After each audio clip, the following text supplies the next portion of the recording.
Death Knights have been rated high since Shadowlands, and they are looking good still in Dragonflight. Let's dive into why DK is still so dominant and how it helped Echo win the Race to World first. Death Knight doesn't have a lot of wiggle room in their talent tree.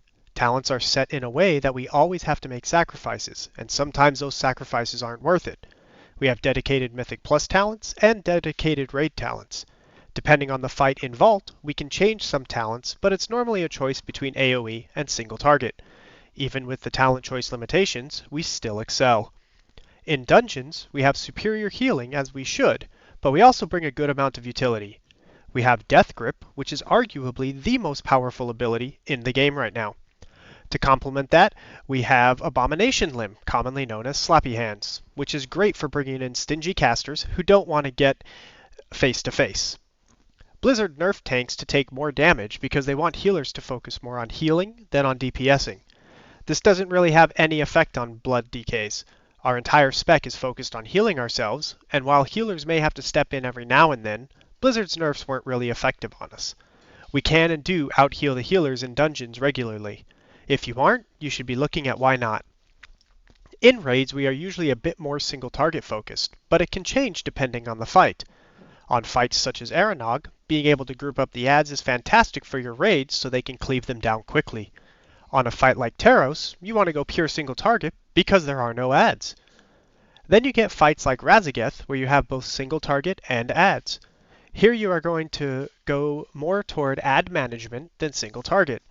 Echo made the switch from 2 prot warriors to a prot warrior and a blood DK pretty early on into their attempts at Raszageth. There are a few reasons for this. 1. Blood DKs completely negate both push abilities Raszageth uses with Death's Advance. When you can completely negate a raid mob's abilities with a single ability, that should be a sign that it's pretty powerful. The Tank Buster, Electrified Jaws, is a big single target attack with a dot added on top of it.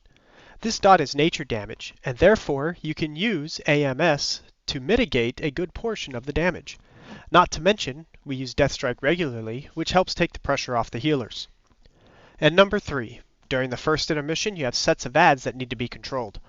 Having Abomination Limb is a fantastic way to handle these adds. It will pull adds to you, which not only helps with aggro, but it also interrupts the casters and it deals damage further helping with aggro. This helps your group be able to open up on the adds quickly and cleave them down so you can move on to the next set. Echo used the Blood DK to its best and took advantage of its spells and abilities to win the Race to World first in Vault of the Incarnates. Blood Death Knights are extremely versatile in their capabilities, and you can't go wrong in either Mythic Plus or Raids. Unstoppable juggernaut indeed. Expect to see more of them in the future as people realize that they are the superior tank.